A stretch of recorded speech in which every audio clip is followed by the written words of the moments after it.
Me humillaron en su boda, pero el tiempo me devolvió la dignidad. Las palabras flotaban en el aire, cargadas de una verdad que había tardado años en germinar, como una semilla plantada en tierra árida. Ahora, esa semilla había florecido en un roble, fuerte y resplandeciente, mientras que la maleza que la había sofocado se había marchitado hasta desaparecer. Recuerdo la boda de Elena como si fuera ayer. La luz del sol se filtraba a través de los vitrales de la vieja iglesia, bañando el altar con un resplandor dorado que, para mí, solo servía para magnificar la oscuridad que se cernía sobre mi alma. Estaba allí, en primera fila, invitada por cortesía, una sombra del hombre que una vez había sido el centro del universo de Elena.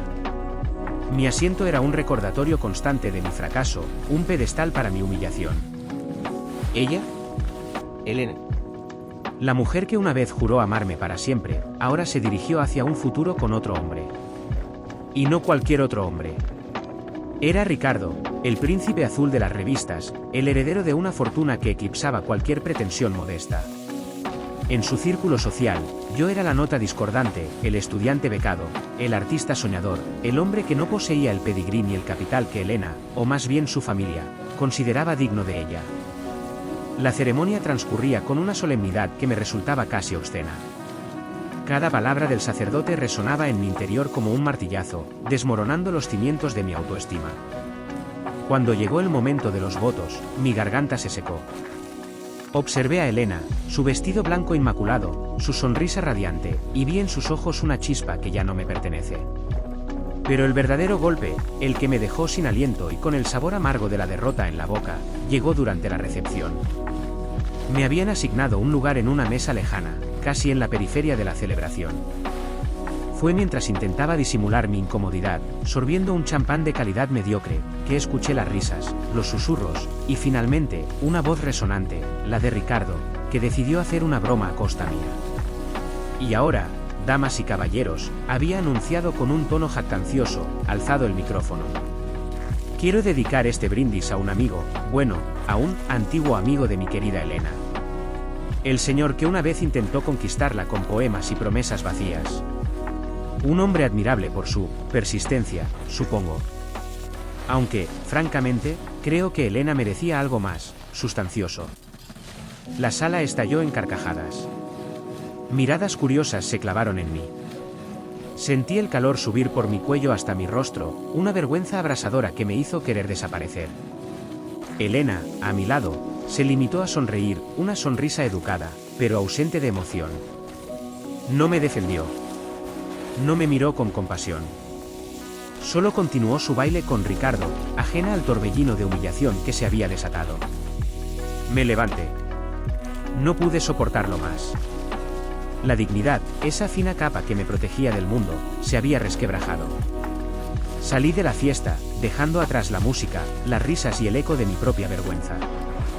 Conduje sin rumbo, las lágrimas empañando mi visión, el corazón latiendo como un tambor desbocado.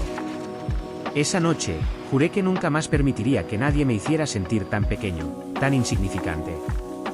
Los años siguientes fueron una batalla. Una lucha personal contra la inseguridad que se había anidado en mi interior. Hubo momentos de desesperación, de querer rendirme. Pero la imagen de aquella boda, de las risas y la mirada ausente de Elena, se convirtió en mi combustible. Me obligué a trabajar más duro, a ser más resiliente, a canalizar mi dolor en algo constructivo. Me enfoqué en mi carrera. Mi pasión por la arquitectura, que antes había sido un pasatiempo, se convirtió en mi obsesión. Estudié noches enteras, me sumergí en proyectos, acepté desafíos que parecían imposibles. Poco a poco, mi nombre empezó a sonar. Gané concursos, diseñé edificios que se erigían como testigos de mi tenacidad. La modestia de mi antiguo estilo de vida dio paso a una estabilidad sólida, un reconocimiento profesional. Pude comprar una casa hermosa, viajar, rodearme de personas que valoraban mi talento y mi carácter. Construí una vida sobre cimientos fuertes, cimientos que yo mismo había labrado, sin deudas ni ataduras a expectativas ajenas. Me convertí en un hombre respetado, no por el apellido o la fortuna, sino por mi trabajo y mi perseverancia. Mientras tanto, los rumores sobre Elena y Ricardo llegaban a mis oídos de forma esporádica, como ecos de un pasado lejano. Al principio, eran historias de lujos y viajes exóticos. Luego, empezaron a surgir las grietas. Se hablaba de discusiones, de vidas separadas que solo se unían por apariencias. Y finalmente, la noticia que, curiosamente, no me produjo ni una punzada de rencor, sino una serena satisfacción: se habían divorciado. El matrimonio del príncipe azul con la princesa se había desmoronado, incapaz de soportar el peso de la superficialidad y la falta de conexión real. Me enteré del divorcio por un amigo en común, alguien que, a diferencia de otros, conservaba un afecto genuino por mí.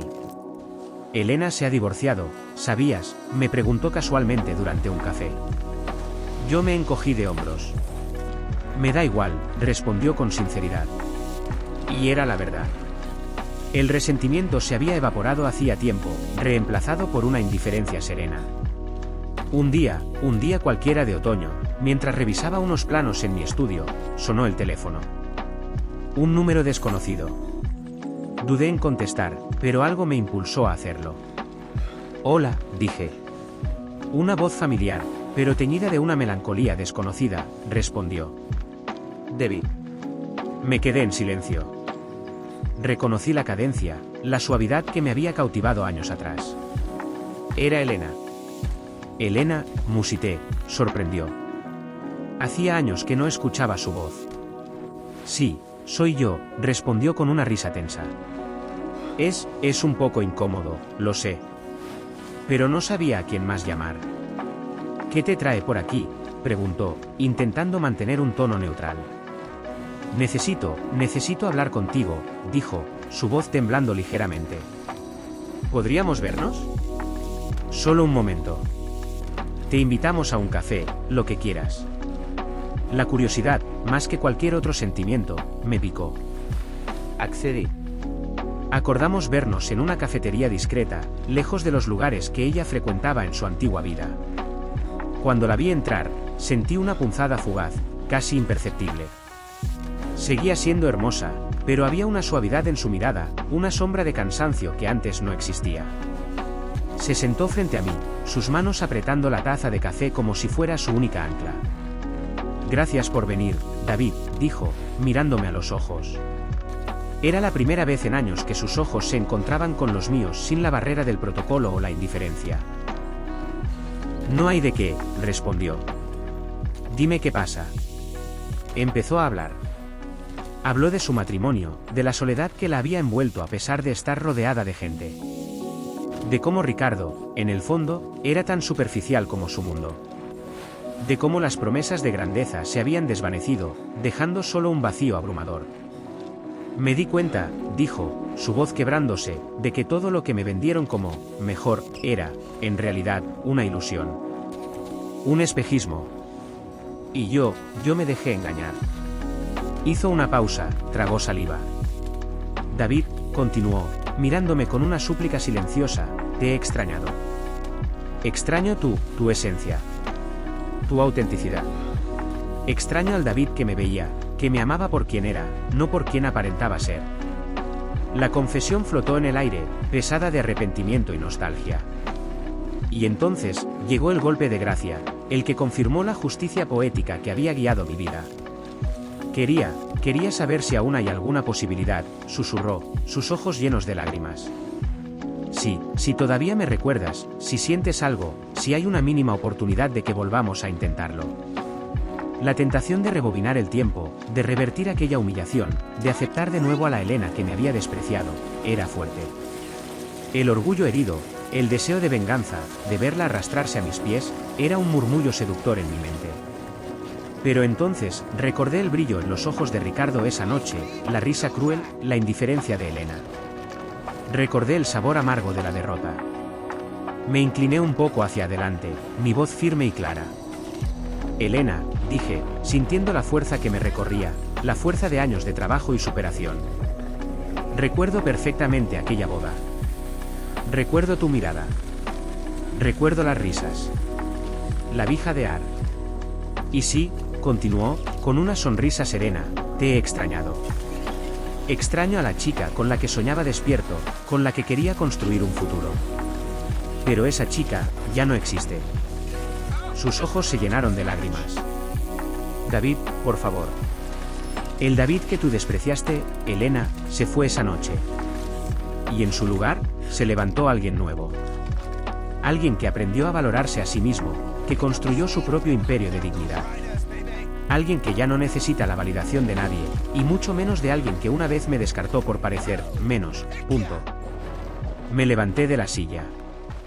La miré, no con rencor ni con lástima, sino con una compasión teñida de una profunda tristeza por la oportunidad perdida, no mía, sino suya.